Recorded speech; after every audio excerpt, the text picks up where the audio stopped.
Narayanpur police को मिली एक और बड़ी सफलता। लगातार चलाया जा रहा है नक्सल विरोधी अभियान के चलते पुलिस द्वारा लगातार एरिया डोमिनेशन का कार्य किया जा रहा है। आज सुबह जिला बल और कड्डेमेड़ा डीआरजी को टीम जब एरिया सर्चिंग के लिए निकली थी तब फोर्स के आसपास संदिग्ध व्यक्ति द्वारा नजर रखी जा रही है। संदेह के आधार पर पुलिस पार्टी ने घेराबंदी कर व्यक्ति से पूछताछ की, जिसमें उस व्यक्ति ने अपना नाम जयसिंह मंडावी बताया गया।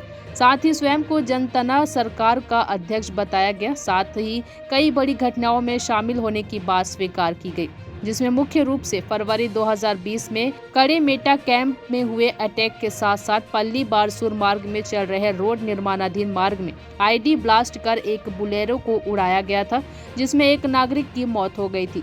इसके साथ ही 2021 में बोदली कैंप अटैक में भी है व्यक्ति ने सम्मिलित होने की बात स्वीकारी तथा पुलिस के डर से खेत में छुपाए गए हथियारों की जानकारी दी। पुलिस द्वारा बरामद किया गया, जिसे पुलिस पार्टी द्वारा बरामद किया गया, जिसके बाद आरोपी नक्सली की हिरासत में गिरफ्तार कर न्यायालय के समक्ष प्रस्तुत किया गया।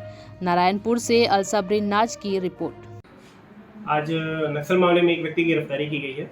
सुबह जिला बल और कड़ेमेटा डीआरजी की टीम एरिया डोमिनेशन में निकली हुई थी, तो उसी दौरान एक आदमी जंगल में इनकी रेकी कर रहा था।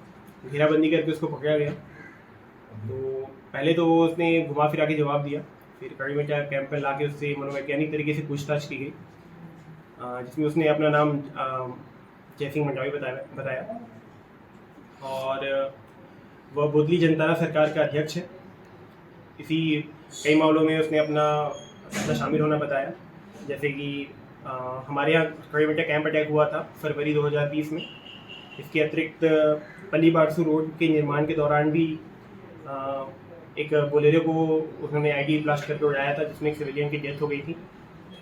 2021 में ही बोदली में कैंप अटैक में भी वो शामिल रहा है।